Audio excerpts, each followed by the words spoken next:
तीन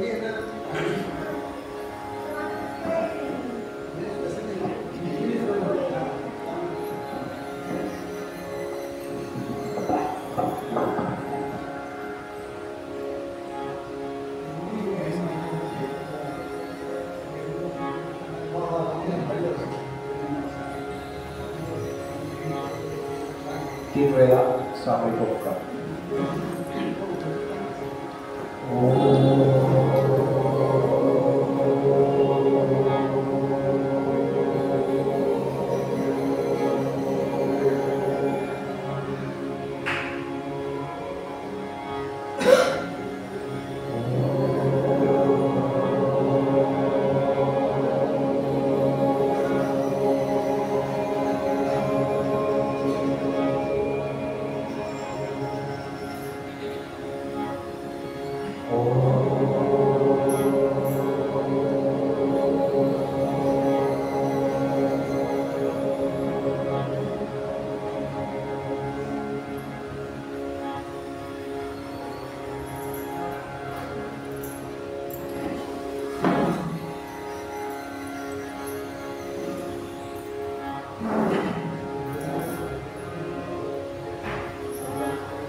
श्रीमन्महागणाधिपतये नमः।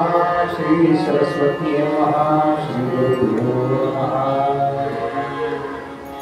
यदा नपोदरहन्ति सदा प्रत्युह सम्भवं परारम्भे दयालम्बं लम्बोदरपदाम्बुजं शारदा शारदा भोजवदना वदनाम्बुजे सर्वदा सर्वदास्माकं सन्निधिं प्रिया।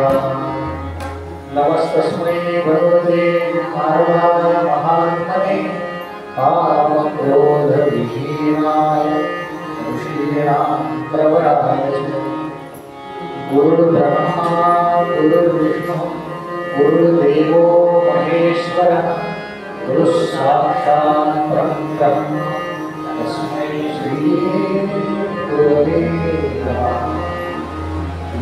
नमोस्तुते व्यासविशालबुद्धे प्रह्लादकायतपत्रनेत्र येन त्वया भारततैलपूर्णः प्रज्वालितो ज्ञानप्रदीपः जयात्साजनीजन्मनामार्धजाता जयाते सदा वासनामध्येया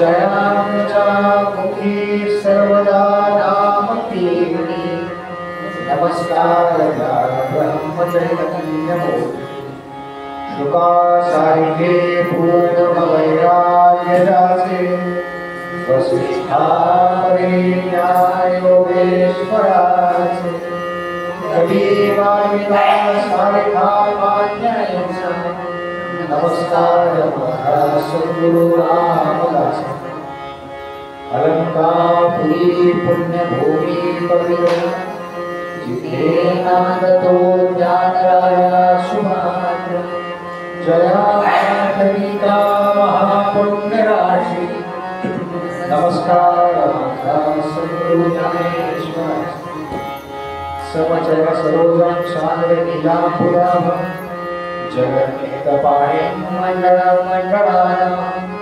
तुलसीमाला कंठं सज्जनेत्रं सदैव संकृतं चिन्तया कैलासराणा शिवचन्द्रमौळी फणीन्द्रमाथा भृकुटीधर कारुण्यसिन्धो भवदुःखहारि तुषवीरशम्भो मजघोरहारि ओम करोति वाचालं वक्वं गिरिं यत्कृपातमहं वन्दे परमानन्दमाधवम्। वसुदेवसुतं देवं कंसचाणूरमर्दनं देवकी परमानन्दं कृष्णं वन्दे जगद्गुरुं। कृष्णाय वासुदेवाय हरये परमात्मने प्रणतक्लेशनाशाय गोविन्दाय नमो नमः। शान्ताकारं भुजगशयनं पद्मनाभं सुरेशं विश्वाधारं गगनसदृशं मेघवर्णं शुभाङ्गं लक्ष्मीकान्तं योगिविद्यानगम्यं वन्दे विष्णुं भवभयहरं सर्वलोकैकनाथं।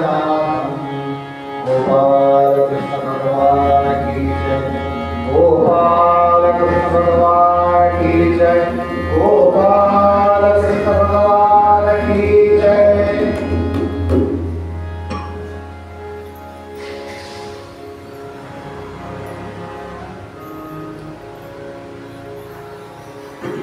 शंकराचार्य म्हणाले, हरे नामेव नामेव हरे नामेव केवलम। बस कलौ नास्तेव नास्ते। कलियुगामध्ये तरुण जाण्याकरता हरिनामाशिवाय दुसरं कोणतंही साधन नाही।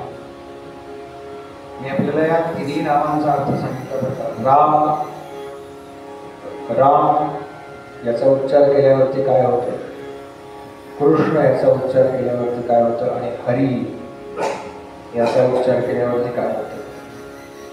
म्हणून जे वारकरी सगळे जातात ना,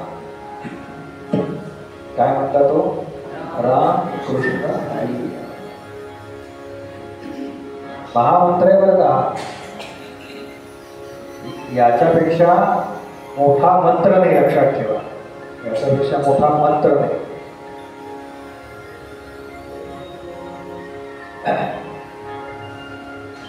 प्रभू रामचंद्र कोणाचं ध्यान करतात, कोणाची पूजा करतात, भगवान शिवांची पूजा करतात। आणि शिवजी कोणाची पूजा करतात, त्यांचा अखंड चालू आहे बरं का। श्रीराम जय राम जय जय राम, श्रीराम जय राम जय जय राम, श्रीराम जय राम जय जय राम। का आहे, का केलेलं आहे हे त्याला, हे आमच्याकरता केलं बरं का। की हरी आणि हर याच्यामध्ये कोणताही भेद नाही, हे नव्हतं बरं का आपल्याकडे। या मधल्या 100 वर्षातल्या 150 वर्षातल्या जी एज्युकेशन सिस्टीम आपल्यावरती लादली ना, सगळ्यात पहिलं फूट पाडायला काय सोपं आहे, तर तुम्ही रामाचे भक्त आहात, तुम्ही कृष्णाचे भक्त आहात, आणि तुम्ही शिवांचे भक्त आहात। बघा ना, एक आडवं गंध लावतात, एक उभं गंध लावतात, मग ते जातीवरती आलं बरं का, मग धर्मावरती आलं, मग भाषेवरती आलं। बघा ना, वास्तविक हे सगळं तत्व म्हणून एकच आहे बरं का, एकच आहे। त्या अशा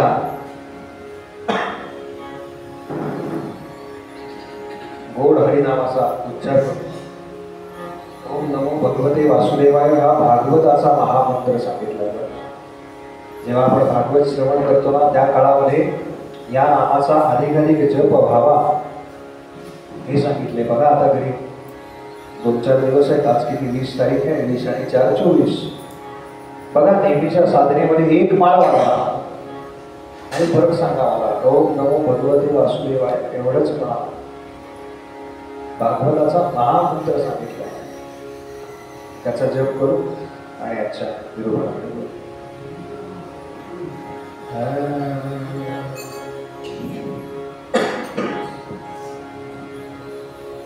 हरि ओम नमो भगवते वासुदेवाय, हरि ओम।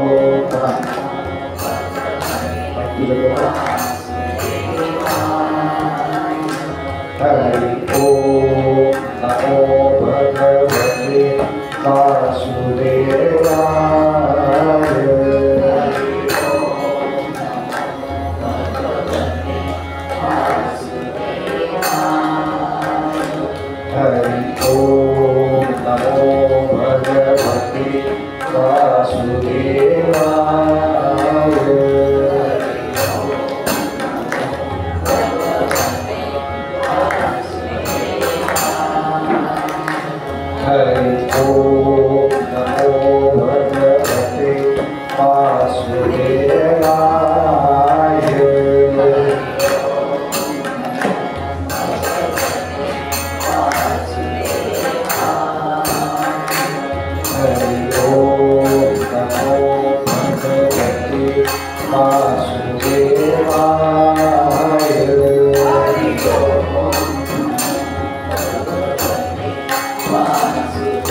श्रीमद भागवत ग्रंथाच्या या दशमस्कंद आणि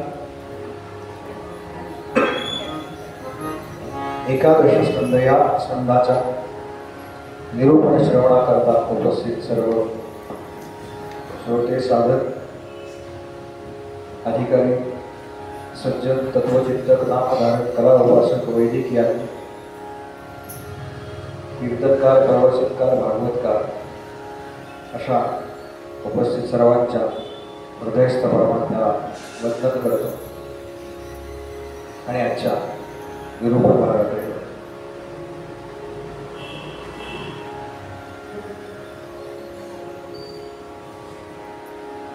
नारदांनी जरी कंसाला सांगितलं असतं की कंसा तू त्याला आपल्या गावात बोलव, दुसरीकडे मागणं अवघड आहे. खरं तर नारदांना सांगायचं होतं बरं का, तू या भानगडीतच बोलू नकोस. दुसरीकडे काय, त्याला कुठेही मानणं अवघडच आहे.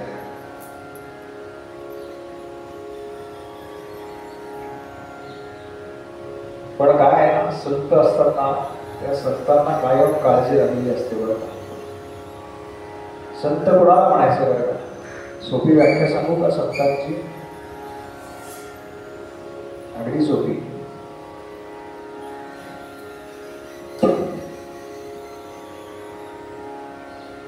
ज्यांनी त्या सत्तत्वाचा अनुभव घेतलाय आणि त्या सत्तत्वाकडच्या मार्गावरती जे इतरांना लावताय त्यांना संत म्हणायचं. बस. बाकी व्यवहारात तुम्हाला काय वाटतं? तुम्हाला काय वाटतं की हे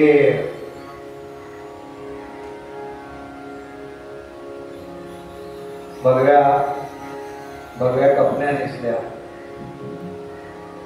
त्या आमच्यासारख्या भस्माचे पट्टे ओढले, हे सत्ता म्हणतोय बरं का? काहीतरी माझं व्रत म्हणून पाळायचंय मला, म्हणून हे सगळं. रोज नाही काय असं हिंडायचं.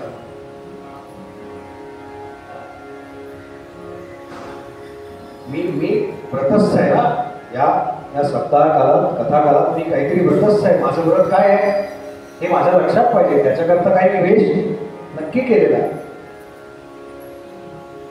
आणि या वेशाबरोबर येणाऱ्या मर्यादा सुद्धा मला माहिती पाहिजे. फार महत्वाचं आहे.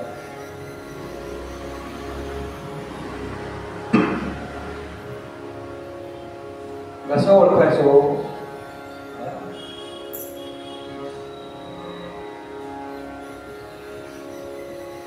गुलाबराव महाराजांचे किती थोर होऊन गेले.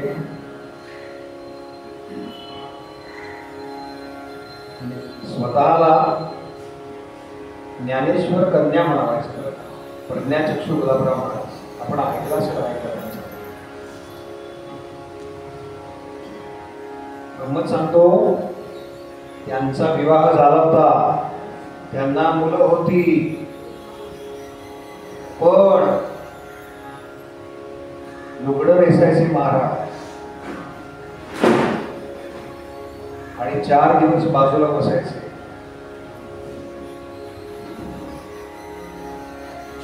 नारदांना विचारलं बरं का, हे काय भक्ती भक्ती भक्ती भक्ती प्रकरण काय? म्हणून भक्ती कशी असते ना, याच्यावरती नारदांनी ग्रंथ लिहिला बरं का. त्याचं नाव आहे नारद भक्ती सूत्र.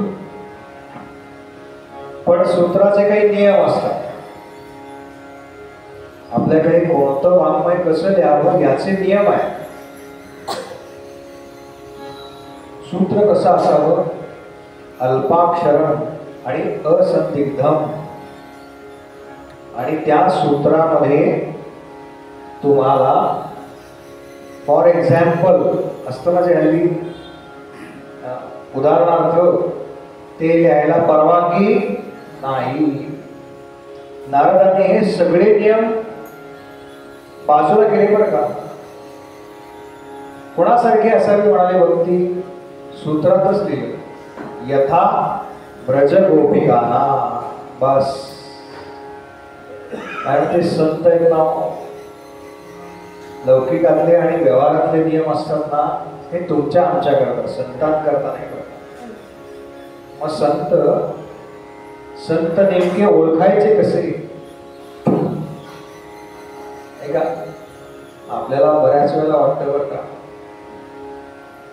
काय साधा शर्ट पॅन्ट घातलेला आहे, हा कसला आलाय म्हणाले संत. संत कसे असतात हे असं काहीतरी माळा बिळा घातलाय, जटाभार वाढलाय. त्या प्रयागला नाही का सगळेजण येतात बरं का, मला सगळ्यांबद्दल आदर आहे बरं का, पण याचा अर्थ सगळेजण तिथपर्यंत पोहोचलेले नाहीत बरं का, ते त्या साधना मार्गावरती आहे.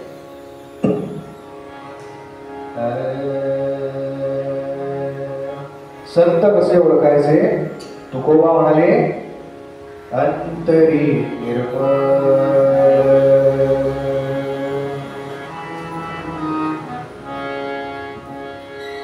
अंतरी निर्मळ वाचे चार सार, अंतरी निर्मळ वाचे चार सार, त्याचे गळामाळ असो नसो, त्याचे गळामाळ असो नसो. श्रीमद भागवताचं जे महात्म्य आहे, त्या महात्म्यातली जी पहिली कथा येते ना महाराजांची, ती ऐकली असेल. अंतरी निर्मळ बघितलं बरं का त्या भक्ती देवींना रडताना, आणि तिची अवस्था पाहून हृदय कळवळलं. दुसऱ्याचं दुःख बघून दुःखी होणं हे फार अवघड आहे. दुसऱ्याची प्रगती बघून आपल्याला वाईट वाटतं बरं का, असे होत आपण गावडे चालू. अंतरी निर्मळ वाचे चार सार, अंतरी निर्मळ वाचे चार सार, त्याचे गळामाळ असो नसो, त्याचे गळामाळ असो नसो. तो ध्रुव आला. नारद म्हणाले अरे हे वय का तपश्चर्या वगैरे नाम घ्यायचं वय? कलियुगात म्हणाले लोक 60 आलेले जात नाही मंदिराला. अगदी हॉस्पिटलमध्ये ही आठवतं बरं का देवदेव कसं काय पाहिजे देवदेवच्या. आपलं पत्र तिथपर्यंत पोहोचलं तर तो आपल्याकडे बघेल ना एकदा तरी. म्हणून far it's always start early. अंतरी निर्मळ असेल बरं का आमचे नारद. त्याला म्हणाले जा बाळा घरी जा. नाही तो फार पक्का आहे. नाही म्हणाला घरी नाही राहत. मला आईने सांगितलं तपश्चर्या कर. नारद म्हणाले तपश्चर्या काय असते माहितीये का तुला? तो हुशार आहे. साधक कसा असावा? साधक कसा असावा म्हणाला मला माहिती नाही, पण ज्या अर्थी तुम्ही विचारताय याचा अर्थ तुम्हाला माहिती आहे. तुम्ही सांगा. म्हणून परमात्मा फार प्रश्न विचारत नाही बरं का कोणाला. त्यानं जर सांगितलं तुम्ही सांगा तर आपली तयारी पाहिजे. त्यापेक्षा आपण झाकली मूठ काही कोणाशी बोलायचं नाही. फार एवढं फक्त लक्षात ठेवा बस.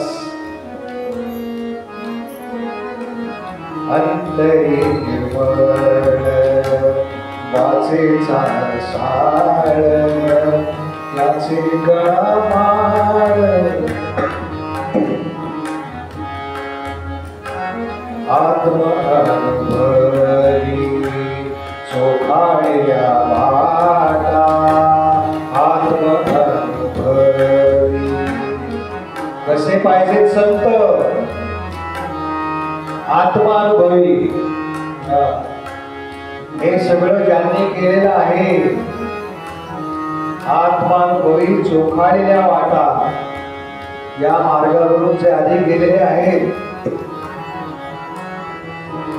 आणि ते सांगतात बरं का आपल्याला की या मार्गावर गेल्यानंतर मला जो आत्मानंद मिळाला ना तो तुला सुद्धा मिळणार आहे. त्यांच्याकरता बाकी काही नाही बरं का.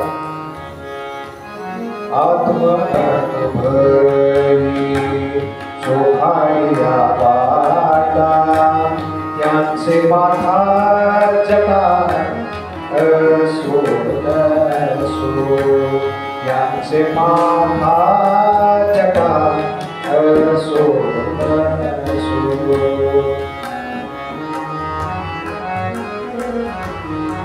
आणि सगळ्यात वैशिष्ट्य सांगितलं बरं का पुढच्या ओळीमध्ये.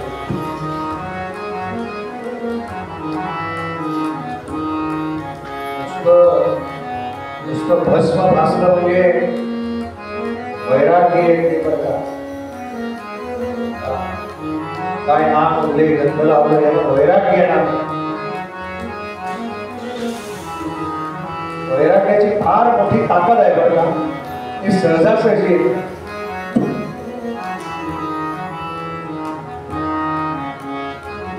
पर स्त्रीचे ठाई जो कान पुंसक परस्त्रीचे ठाई.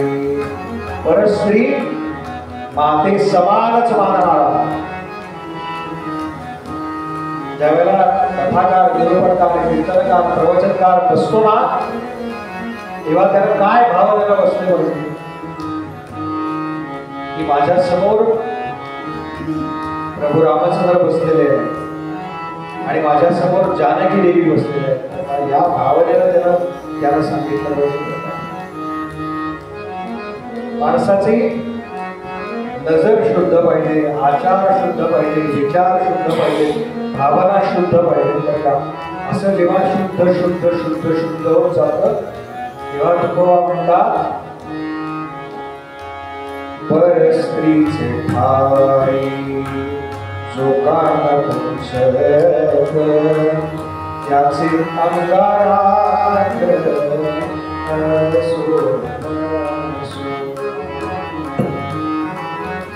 भस्माचे पट्टे ओढले म्हणून काही वैराग्य प्राप्त झालं असं नाही म्हणतात. त्याचे अंगा राख म्हणाले. फार कडक शब्द वापरला. राख पासून काय केलं.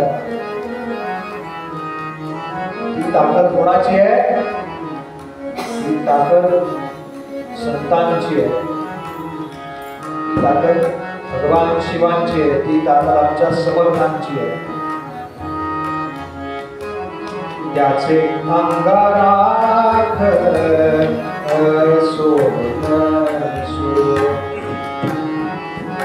आणि पुढे सांगितलं हे सगळं आहे. पण एकदा का लोकसंग्रह जमा व्हायला लागला, 4 लोक माझं ऐकताय असं वाटायला लागलं की त्याला धनाचे अभिलाषा सुटते म्हणाले. सगळ्यात अवघड सगळ्यात अवघड हे सुटलं. म्हणून म्हणाले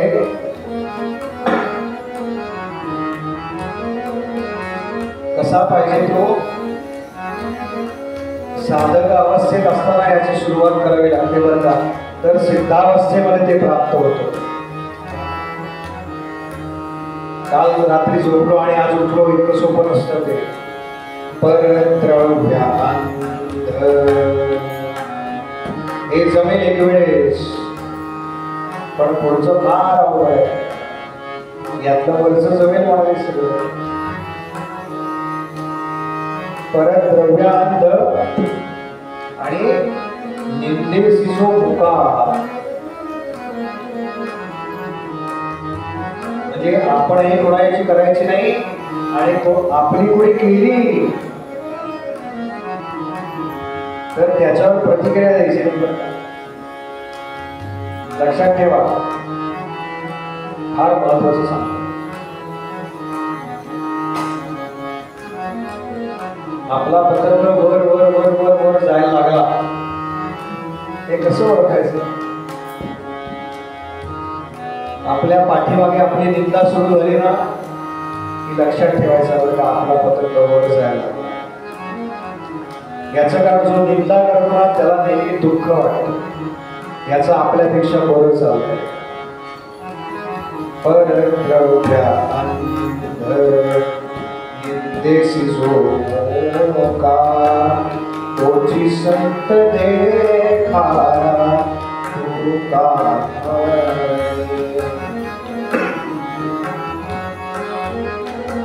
याला संत म्हणावे, त्याला संत म्हणा. बाकी कोणीही संत या स्थानावरती बसण्याकरता योग्य नाही.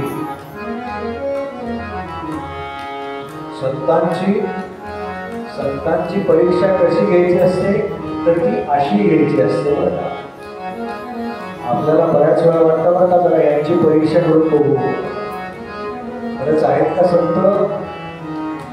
तुकोबा म्हणे तुमच्या पातळीवर त्यांची परीक्षा करूच नका, हे सद्गुण ज्यांच्यात आहे ते संत या पदाकरता योग्य आहे.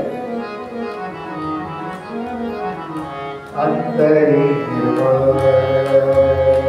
वाचे चार साड, वाचे चार साड, वाचे चार साड, वाचे चार साड.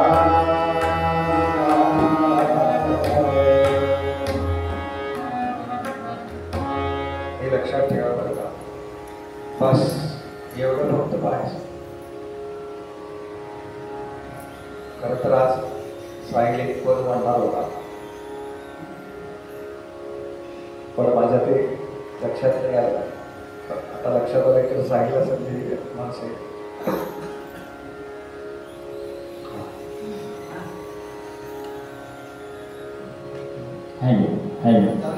असं असं जवळच थांबणार हे काय ऐकलं.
Give me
गोपाल कृष्ण भगवान की जय, गोपाल कृष्ण भगवान की जय, गोपाल कृष्ण भगवान की जय।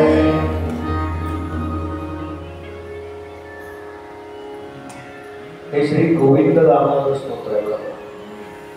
गोविंद दामोदर माधवी. मार्कंडेय ऋषी सांगू का याची कथा? तुम्ही होऊन सांग. जे जे आपण ठावे ते ते इतरांचं सांगावं. समर्थांनी सांगितले एवढं काही आपली ताकद नाही, पण सांगावं. भागवतामध्येच कथा आहे.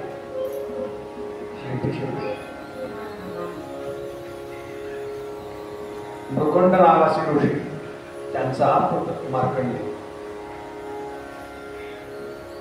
आपण जे सप्त चिरंजीव म्हणतो ना, त्यातलं हे नाव आहे बरं का, मार्कंडेय.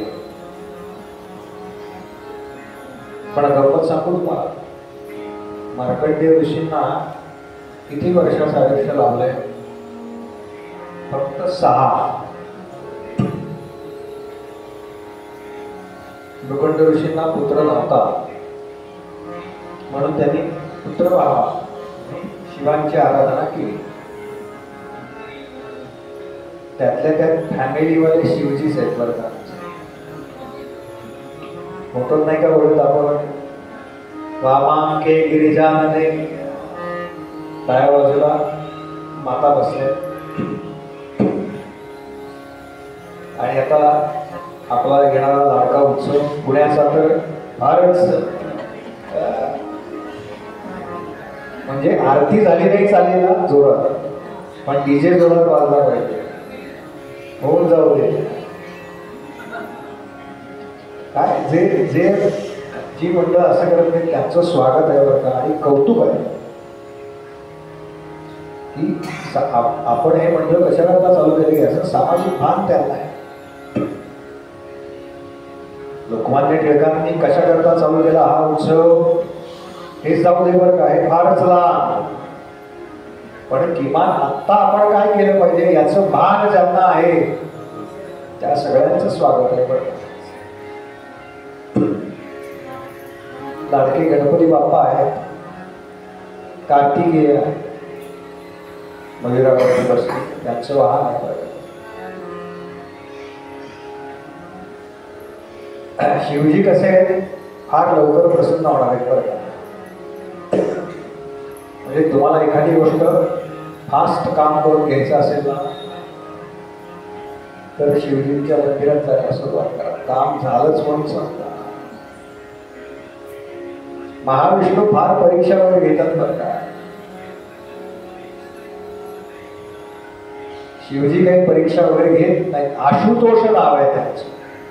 अगदी फार फार थोड्या साधनेनं प्रसन्न होतात. त्यांची यांनी आराधना केली, शिवजी प्रसन्न झाले. मृकंड ऋषींना म्हणाले की खरं तर तुमच्या भाग्यामध्ये पुत्र नाही, पण तुम्ही तपश्चर्या करताय तर तुम्हाला दोन ऑप्शन देतो. एक तर आता पुत्र प्राप्ती करता तपश्चर्या केली, त्यामुळे पुत्र होणार हे नक्की आहे, कारण प्रसाद नाही शिवजींचा. पण अत्यंत विद्वान पुत्र होईल आणि तो फक्त 6 वर्ष जगेल. नाहीतर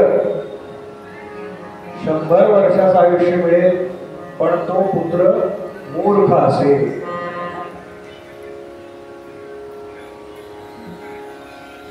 मृकंड ऋषी म्हणाले,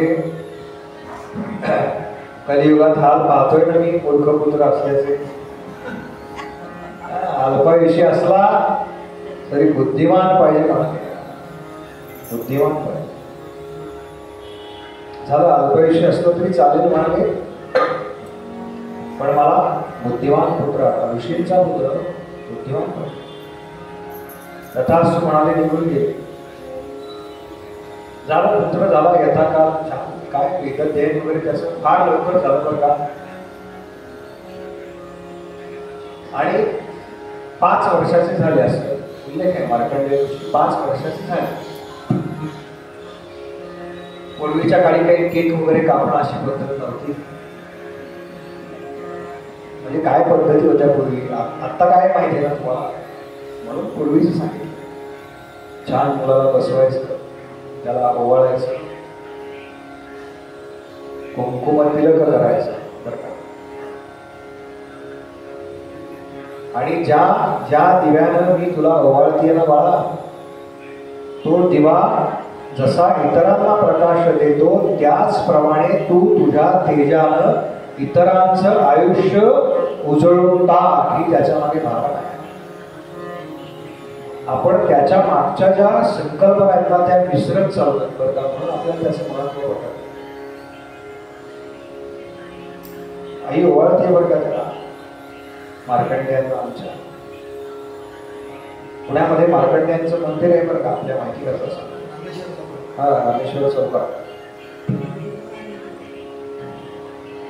रामेश्वर चौकामध्ये मार्कंडेय स्वामींचं मंदिर आहे. जरूर दर्शनाला जा, त्याची वेळ आहे काही ठराविक, पण जा दर्शन.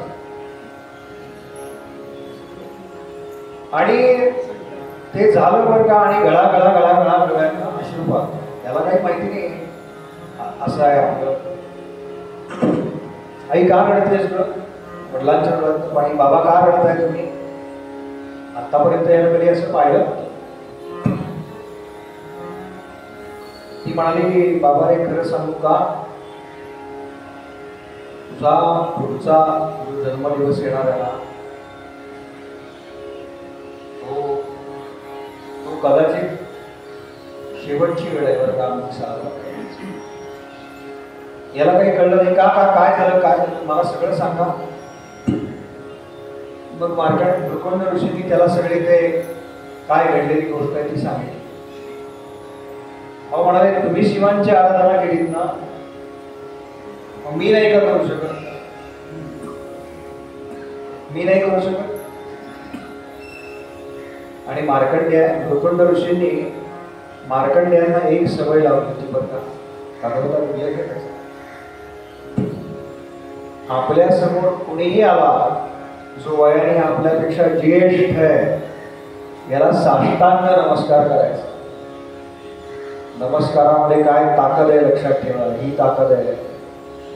वंदन भक्तीमध्ये काय ताकद आहे, ही ताकद आहे बरं का. तो म्हणाला मी पण तपश्चर्या करतो. कुणाची करायची, शिवजींची करायची. ठीक आहे.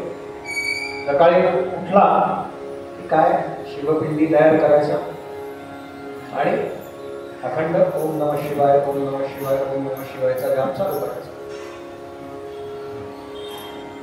काय 12-15 तास 20 तास जप करायचा. घरी यायचं, काही खायचं, पुन्हा विश्रांती घेऊन जायचं. हे सगळं मार्कंड ऋषी पाहतायत बरं का, त्याच्या बरोबर आहेत ते.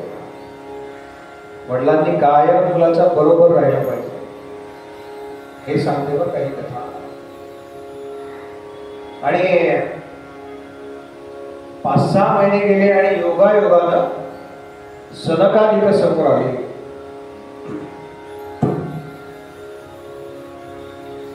याने ठरल्याप्रमाणे सनकादिकांना साष्टांग प्रणिपात केला.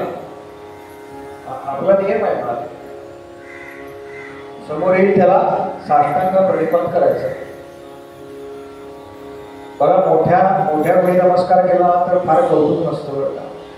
लहान मुलांना नमस्कार केला ना आपल्याला पण काय संस्कार छान आहे त्याच्यावरती. त्याच्याकरता आई वडिलांनाच प्रयत्न करायला लागतात बरं का, आजी आजोबांना प्रयत्न करायला लागतात. हे घरी आले नमस्कार केला. त्याने आशीर्वाद दिला, चिरंजीवी भव. गुरुकुंड मागे उभे बरं का त्याच्या. म्हणाले काय चेष्टा करताय, 6 महिने राहिले जे म्हणाले. सनकादिक म्हणाले ज्या अर्थी आमच्या मुखातून आशीर्वाद उच्चारला गेला आहे तो खोटा कसा करेल, खोटा कसा करेल. त्यांनी ती सगळी घटना सांगितली बरं का. असं असं असं असं असं असं झालंय. 6 वर्षाचं आयुष्य आहे ना, त्यातले 5.5 वर्ष झाली मला. आता शेवटचे काही 6 महिने राहिले. ते सदाकालिक म्हणाले किती वर्षाचं आयुष्य आहे? 6. एक काम करतो, आता जो आशीर्वाद दिलाय ना तो आशीर्वाद तसाच ठेवतो. फक्त हे जे वर्ष आहे ना ते तुम्ही समजताय ते मर्त्य लोकातलं आहे. आम्ही त्याला शिवलोकातली 6 वर्ष देतो. म्हणून जे सप्त चिरंजीव आहे त्यात मार्कंडेयांचं नाव आहे. मार्कंडेय अल्पायुषी होते बरं का, लक्षात ठेवा. भगवान शिवांच्या तपश्चर्येनं, त्यांच्या आराधनेनं आणि वंदन भक्तीनं, सनकादिकांच्या आशीर्वादानं त्यांचा उद्धार झालेला आहे. असे मार्कंडेय भगवान महाविष्णूंकडे गेले. या स्तोत्राबद्दल चाललंय बरं का. गोविंद दामोदर स्तोत्र झालं. भगवंतांचं दर्शन वगैरे झालं आणि त्यांनी आग्रह केला भगवंता, भगवंत मला तुमची माया काय आहे ना ती पाहायची आहे. भगवंत म्हणाले, अरे कशाला या भानगडीत पडतोस, बरं चाललंय की तुझं. आपल्याला फार हौस असते, तुमची काय साधना आहे, तुमची काय चालली ती करा की.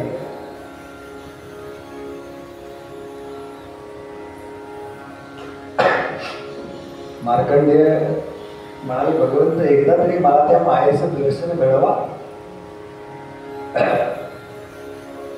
महाविष्णू सांगतात, अरे ती मा या बर का जी नाही पण आहे असं वाटतं तिला माया म्हणतात.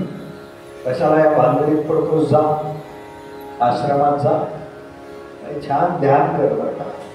ध्यानाशिवाय काहीही करू नकोस. आणि हे आले आपल्या आश्रमामध्ये. एका टेकडीवरती त्यांचा आश्रम होता.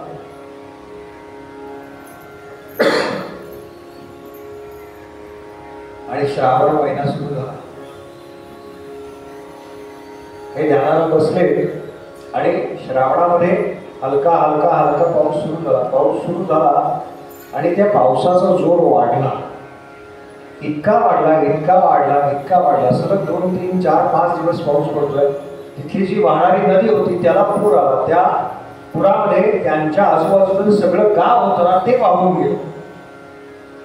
त्यांचं ते जे काही शिबिर होतं, जो काही आश्रम होता, तो आश्रम सगळा वाहून गेला. मार्कंडेय त्या आश्रमातल्या एका झाडावरती उंच जाऊन बसले बरं का, कारण पाणी वाढतंय, पूर वाढतंय, अखंड पाऊस चालतोय, अखंड पाऊस चालतोय, अखंड पाऊस. त्या झाडापर्यंत पाणी आलं बरं का. आता ते बुडणार अशी परिस्थिती आली. शेवटी त्यांनी त्या पुरामध्ये उडी मारली आणि पोहायला सुरुवात केली. किती काळ पोहत होते मार्कंडेय. काल परवा एक जण सापडला बघा समुद्रामध्ये, 5 दिवस पोहत होता. तो मच्छीमार होता, त्यामुळे त्याला सवय होती बरं का 5 दिवस पोहण्याची. वर्तमानपत्रात आली होती बघ, मला एकाने सांगितलं की बघा बुवा तो वाचला 5 दिवस. काय ते खारं पाणी आत जाऊन काय झालं असेल. मार्कंडेय 12 वर्ष पोहत होते. कल्पना करा, 12 वर्ष काही नाही आजूबाजूला, पाणी पाणी पाणीच पाणी. चोरीकडे बाई गेला कोणीकडे. त्यांची अवस्था तीच आहे बरं का. मला तालणारा कुठे या सगळ्या. बघा ना, ध्यानाला काय बसले, डोळे काय पिटले आणि तो पाऊस काय सुरू झाला आणि त्या सगळ्यात नाही किती वाढत गेलं, किती वाढत गेलं. तर 12 वर्ष पोहतात. आणि 12 वर्षानंतर त्यांना त्या समुद्रामध्ये एक वडाच्या झाडाचं पान तरंगताना दिसलं. पहिल्यांदा त्यांना असं दिसलं की माझ्यापेक्षा वेगळं कोणीतरी तिथे तरंगत आहे, वेगळं काहीतरी ऑब्जेक्ट आजच्या भाषेत. त्या समुद्राच्या पाण्यावरती करत नाही. मग ते ज्या दिशेला होतं त्या दिशेने यांनी जायला सुरुवात केली. हात मारतायत मारतायत मारतायत मारतायत आणि गेले बरं का त्या पानाजवळ. ते जसे जसे पानाजवळ गेले ना तसं तसं समुद्राचं पाणी कमी कमी कमी कमी कमी होत गेलं बरं का. त्यामुळे ते अगदी म्हणजे आपण समजा तिसऱ्या मजल्यावर चौथ्या मजल्यावरून खाली बघितलं की कसं बघतो एखाद्या गोष्टीकडे कशी दिसते आपल्याला बसून, तसं ते पान त्यांना दिसलं बरं का. त्यांच्या उंचीवरून त्यांची उंची जास्तच होती बरं का, त्यांना तसं दिसलं. आणि म्हणून जरा खाली वाकले तर बघतायत तो काय, त्या पानावरती एक बालक पहुडलंय. वटस्य पत्रस्य पूते शयानम बालक मुकुंदम मनसा स्मरामी. काय करतंय, अंगठा चोखतंय बघा. अंगठा चोखताना ते बालक पाहिलं आणि अचानक त्यांच्या असं लक्षात आलं की या बालकाचा चेहरा पूर्वी कधीतरी आपण पाहिलाय आणि तो पाहता पाहता एकदम ते त्याच्या मुखात गेले. बरोबर, बाहेर पाणी आहे, मुखातनं आत गेल्यावर पोटात तर काय सगळीकडे पाणीच पाणी बरं का. ते आत गेले आत गेले आत गेले, इतके आत आत आत आत आत आत आत आत आत गेले की आजूबाजूला सगळा काळोख पसरला होता.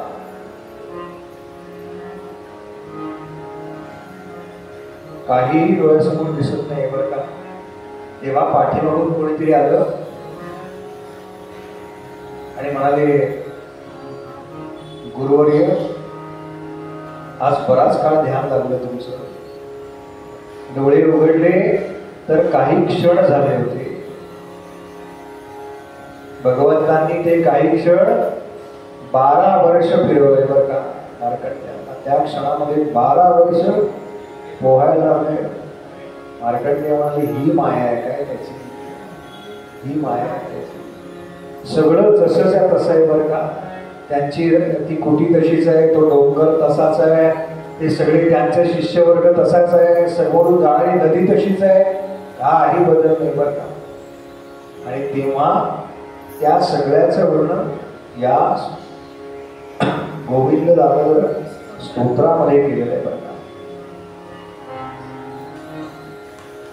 असं दर्शन झालेलं आहे मार्कंडेयाला. ही माया आहे भगवंतांची, ही माया आहे. फार अवघड आहे बरं का हे स्तोत्र म्हणायला. मी पाठ करण्याचा प्रयत्न केलाय पण ते संस्कृतचं काय होतं, ह्रस्व आणि दीर्घ जरा चुकलं की ते काही त्या मीटरमध्ये बसत नाही. आता साहिलची जबाबदारी वाढलेली, माझ्याकडनं ते करून घ्यायचं. प्रत्येक वेळेला आपण काहीतरी शिकण्याचा प्रयत्न करावा, काहीतरी शिकण्याचा प्रयत्न आणि पुढच्याला ते म्हणायचा प्रयत्न करायचा. म्हणजे मग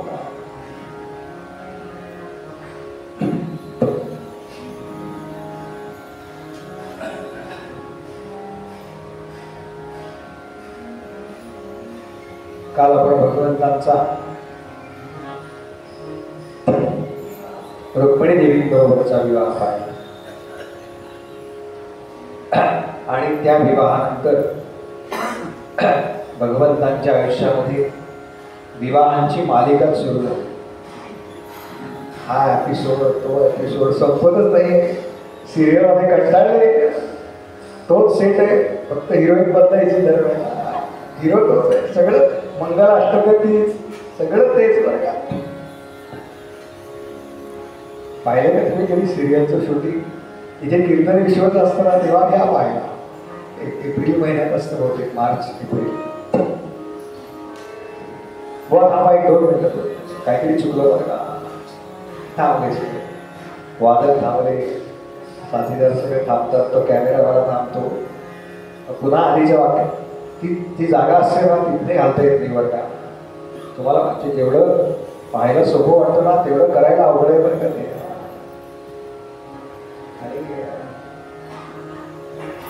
म्हणजे बुवांना जरा हलू देत नाही का. मुळात जरा इकडचा तिकडे हल्ला केले की कट सारखा कट असतात.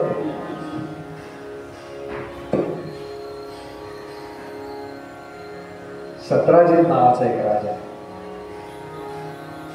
हा सत्राजित कोण आहे तर भगवान सूर्यनारायणांचा मित्र आहे. आता सूर्यनारायणांचा मित्र होण्याकरता याची गायत्रीची उपासना काय असेल याची आपण कल्पना करू शकतो. उगाच काही कोणी कोणाला मित्र म्हणून घेत नाही. भगवंतांचा मित्र कोण आहे? आमचे सुदामदेव आहेत बरं का. काय ऋणतरी मुठभर पोहे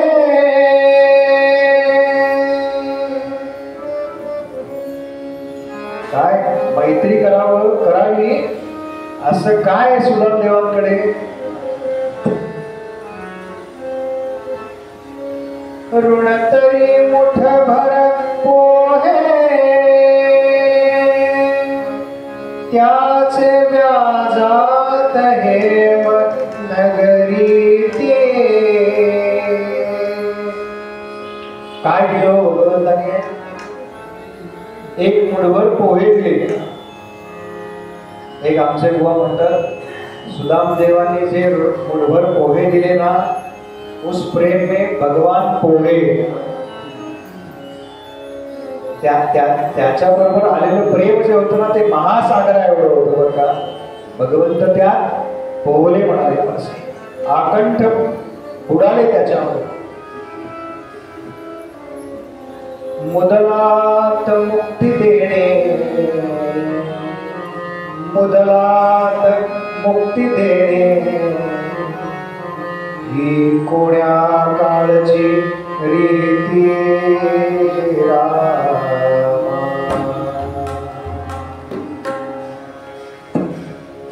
काही दिलं नाही बरं का. एक मुठभर पोहे दिले. त्याच्या बदल्यात भगवंतांनी सुवर्ण नगरी दिली बांधुनी मित्र प्रेम जाणुनी. काय काय केले सुदामदेवा. उपरवाला जब भी देता देता छप्पर फाड. आपल्या झोळीची तयारी आहे का आपण बघितलं पाहिजे. नाहीतर भगवंताला सांगावं भगवंता माझ्याकडे आहे ना ते भरपूर आहे पण माझ्यापेक्षा अनेक जण असे की त्यांना एक वेळचं जेवायला मिळत नाही. मला 2 वेळेला मिळतंय बरं का. समाधानी आहे त्याच्यात. लक्षात घ्या बाकी सगळ्या गोष्टी आपल्याला विकत घेता येतात. समाधान विकत घेता येणार नाही. आणि जोपर्यंत आपण समाधानी नाही तोपर्यंत आपल्यामध्ये त्रास नावाची गोष्ट आहे ना ही काही आपली पाठ सोडणार. एकदा तुम्ही हे पक्क केलं ना हे सगळं आहे ना हे माझ्याकडे आहे बरं का याच्यापेक्षा अधिकची मला गरज नाही. दैववशात मिळालं ही गोष्ट वेगळी आहे पण त्याच्याकरता जी यातायात आहे ना ती आपोआप कमी होते बरं का. आपोआप कमी होते. या 17 जिल्ह्याला सूर्यनारायणांनी एक मणी दिला स्यमंतक नावाचा. सूर्यासारखाच तेजस्वी येतो. आणि या मण्याचं वैशिष्ट्य असं आहे हा मणी रोज 8 भार सोनं देत असेल. तर 8 भार म्हणजे किती तर 8.2 का 3 ग्रॅम. सध्या काय भाव चाललाय तेवढं फक्त ग्रॅमचा भाव काढा गुणिले 8 ग्रॅम रोज 365 करा. म्हणजे आपल्याला काय फार आपले अगदीच म्हणजे नाही का किलो 2 किलो आपल्याकडे हो म्हणताय. आपलं ग्रॅम मध्ये बरं का आपल्याला ग्रॅममध्ये काय घेणार आपण, याच्याकडे रोज येतोय बरं का तेवढं. आणि हा एकदा द्वारकेमध्ये भगवंतांच्या भेटीला, श्रीकृष्णांच्या भेटीला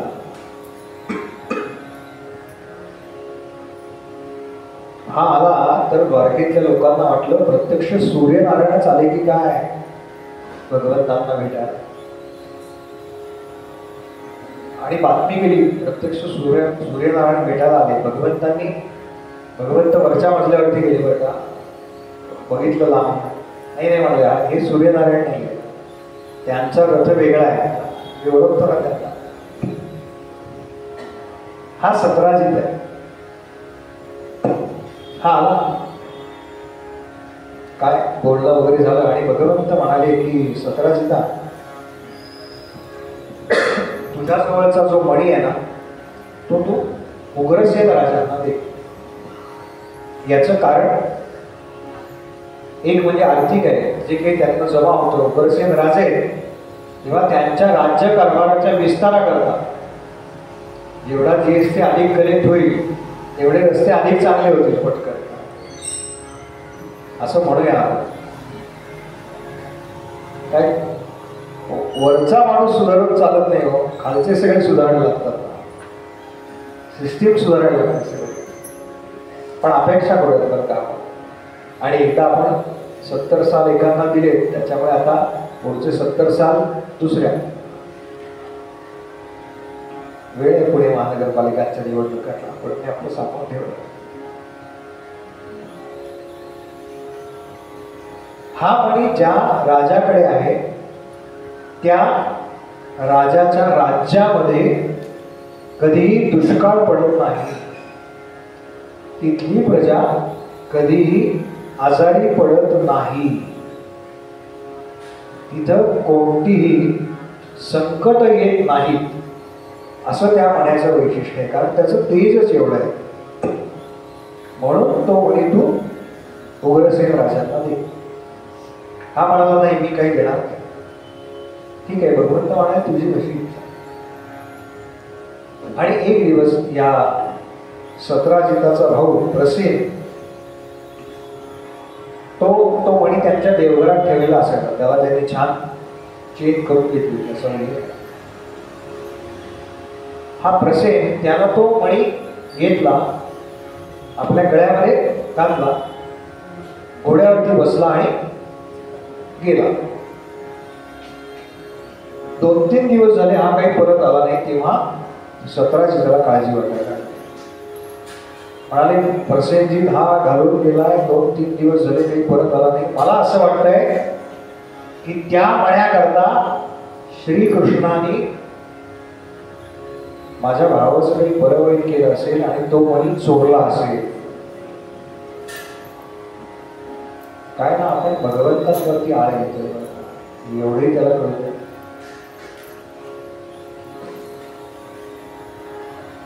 आणि ही बातमी कानोकानी भगवंतांच्या कानावरती पडली. त्यांनी लगेच आपले जे स्पेशल ऑफिसर असतात ना त्यांना म्हणाले माहिती काढा काय नेमकं झालं. गुप्तहेर झालं, गुप्तहेर गेले आणि त्यांनी बातमी आणली बरं का की हा प्रसेनजीत एका ठिकाणी मरून पडलेला आहे, काहीतरी दुर्घटना घडली. भगवंत गेले, भगवंतांनी पाहिलं प्रसेनजीत मरून पडलाय, त्याचा घोडा मरून पडलेला आहे आणि त्याच्या गळ्यात पण मणी नाही. आणि तिथे एका सिंहाची पावलं आहे.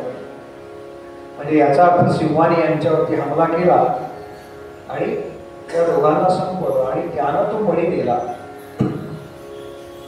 बाकी कोणाचीच पावलं नाही बरं का.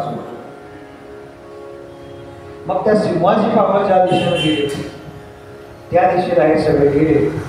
तेव्हा काही अंतरावरती हा सिंह सुद्धा मरून पडलेला दिसला. पण मणी तर काही मिळालं नाही आजूबाजूला. पण त्याच्या बरोबरीनं तिथे अस्वलाची पावलं दिसली. मग असा निष्कर्ष निघाला की त्या अस्वलानं याला या सिंहाला मारलेलं असावं आणि त्यानं तो मणी घेऊन गेला असावा. बरं, त्यांना मणी हा विषय नाही बरं का, त्यांच्या दृष्टीने ते चमकतंय काहीतरी वेगळं, याचं तेज एवढे मी सांगितलं ना त्या मण्याचं. आणि म्हणून ते अस्वल ज्या रस्त्याने गेलं होतं त्याच्या पावलांच्या मागावरती जात जात जात जात ती पावलं एका गुहेमध्ये गेली होती. त्या गुहेच्या दरवाजापर्यंत सगळे आले बरं. आणि भगवंत म्हणाले, तुम्ही थांबा, मी आज जाऊन बघून येतो काय.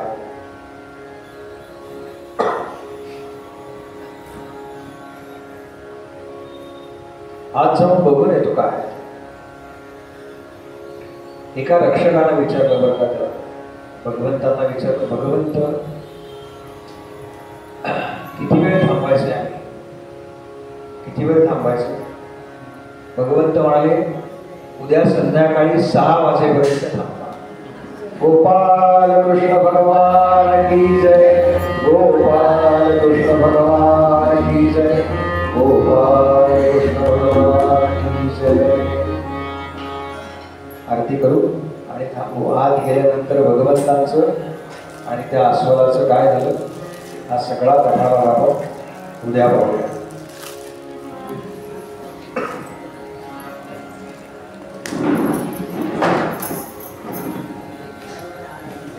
पाठीमागे लाईटची होत नाही बघा, हा त्या खांबाच्या बाहेरची.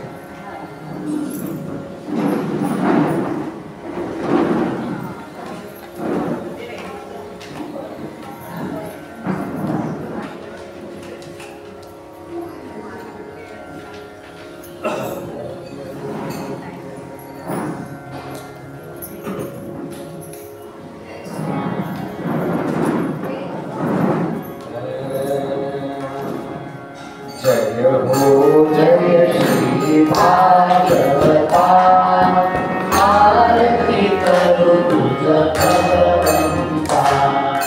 जय हो जय श्री भागवता, आरती करू तुझ भगवंता. श्री शुक मुनी रे परम भक्ती रे, नाना परिजे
द्वादश जनिता कलिअंतरिचा तमहरता आरती करू तुझ भगवंता जय हो जय भागवता आरती करू देहा श्री कृष्ण गीते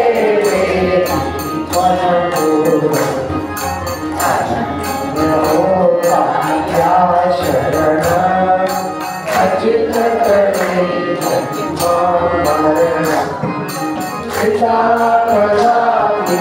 चिरये शांति आधरी मदति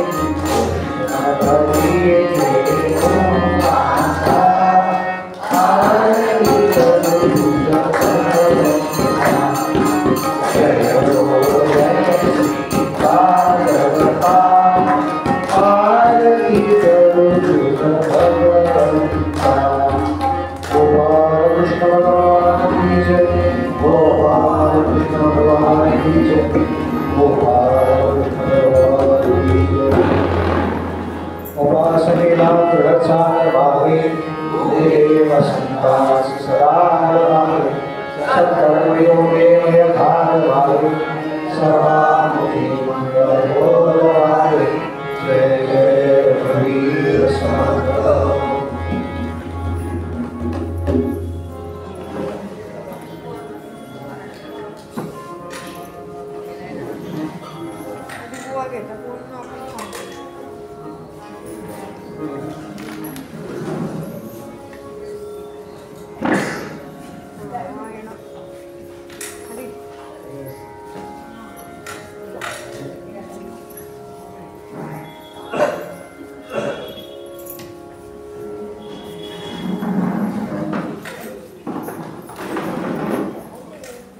đây đây biểu hiện à bắt qua xem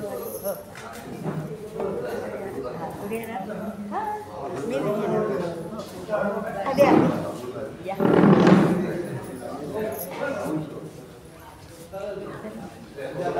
Oh.